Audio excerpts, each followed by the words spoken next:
Good morning, I'm Abhyuday Shrestha. Let's begin with the main stories. Government's new monetary policy unveiled, expected to end currency deficiency and loan interest rates in the banking sector.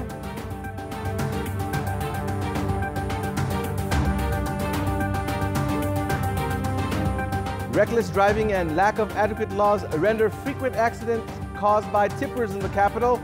Government's apathy costing public lives on a daily basis. The first footage emerges from the hospital where 12 Thai boys and their coach are being treated after their dramatic rescue from a flooded cave in Thailand. And Croatia has stormed into the finals of the FIFA World Cup for the first time in history, defeating England 2-1. Will clash with France on Sunday for the title. The central bank has introduced a new monetary policy for the Nepalese fiscal year 2075-76, whereby it has reduced the spread rate of interest for deposit and loan amounts. The central bank believes this reduction in interest will solve the liquidity crisis seen in the nation's financial sector. In order to solve the problem of currency deficiency in the financial system in the last fiscal year, the central bank has reduced the amount of minimum cash balance required by banks and financial institutions. Based on the previous regulation of the central bank, it was required for commercial banks to have 6% minimum cash balance, while development banks needed to maintain a minimum liquidity of 5%. The revision has brought the minimum liquidity down to 4% for both commercial and development banks. The central bank believes this step will add 48 billion rupees of capital worthy of investment. The central bank has made changes in the interbank interest corridor as well. As per the new rule, banks and financial institutions can charge up to a maximum of 6.5% interest rate, which was previously 7%, and a minimum of 3.5%, which was 3% before.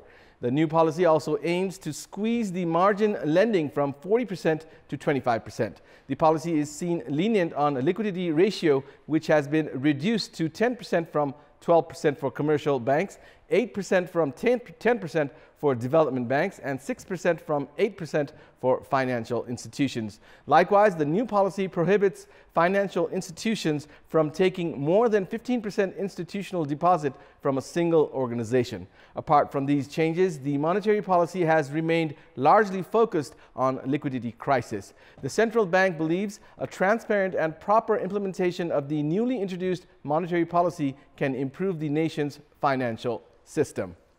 Let's now move on to the latest national political update.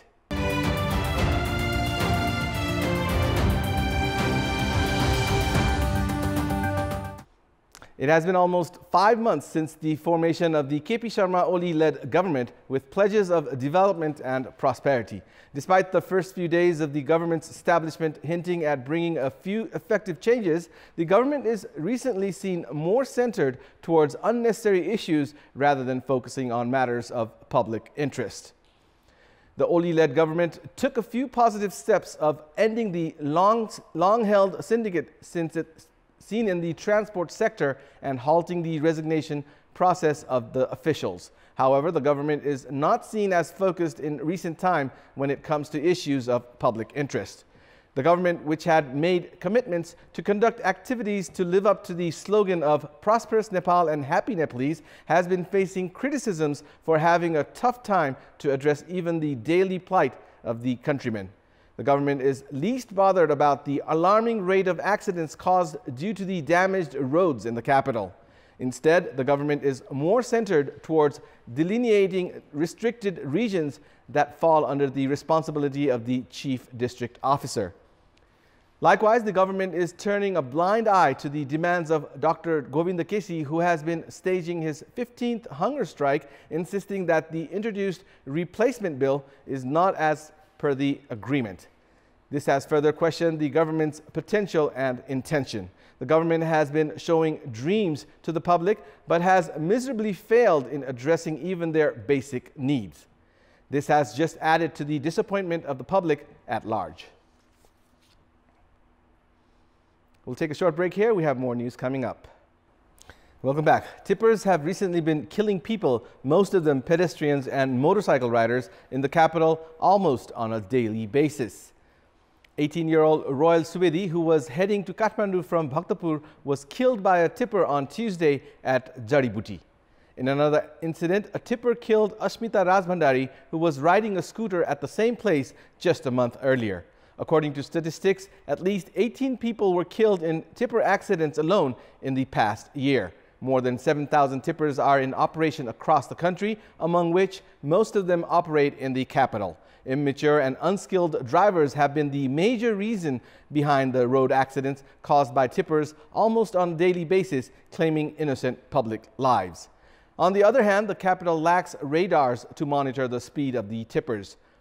Despite killing people out of reckless driving, the drivers hardly go through any legal prosecution and are found to have sorted out such a serious offense through financial transactions. Lack of stern laws, coupled with apathy on the part of the concerned authority to maintain vigilance against such mishaps, have added to the plight of the public. Meanwhile, the Home Ministry has issued a directive to the chief district officers of Kathmandu, Bhaktapur and Lalitpur to allow the operation of tippers only from 8 in the evening to 5 in the morning. However, just setting a time frame is not enough to reduce the accidents.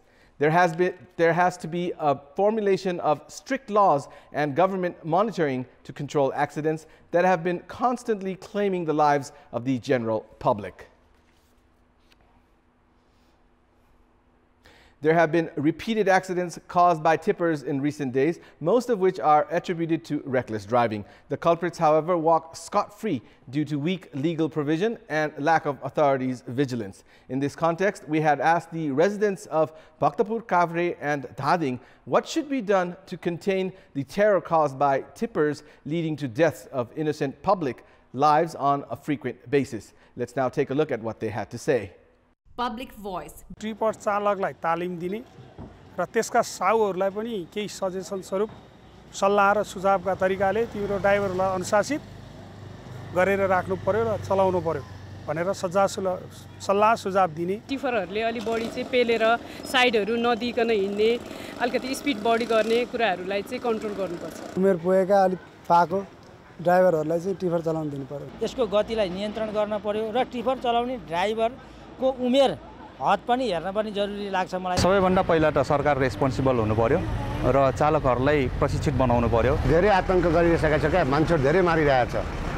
त्यसको साटोमा त्यो tipper बन्द गर्दै राम्रो हुन्छ। बिहान हिँडेका व्यक्ति बेलुका गरेर नआइपुग्लान् भन्ने चाहिँ अहिले हामीलाई धेरै धौधौ परिसकेको छ, जसले गर्दा यो टिफरलाई चाहिँ एउटा टाइम सेड्युल मिलाएर गर्दाखेरि चाहिँ टिफर आतंकलाई चाहिँ अलिकति रोक्न सकिन्थ्यो कि।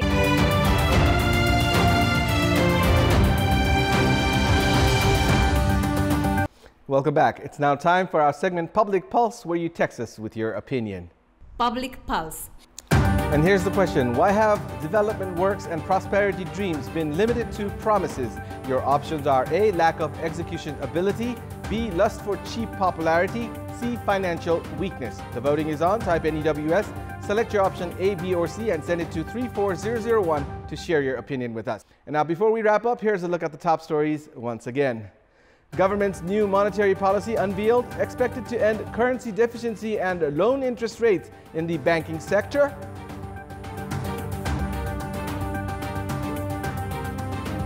Reckless driving and lack of adequate laws render frequent accidents caused by tippers in the capital. Government's apathy costing lives on a daily basis.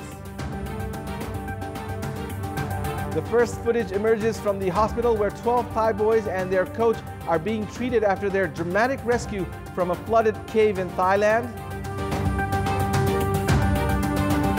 And Croatia has stormed into the finals of the FIFA World Cup for the first time in history, defeating England 2-1. Will clash with France on Sunday for the title. And that's all for the moment. Our next English bulletin will air at 11 this morning. Keep watching Kantipur Television HD for more news, entertainment, and updates on FIFA World Cup 2018. Thank you for watching. Have a good morning.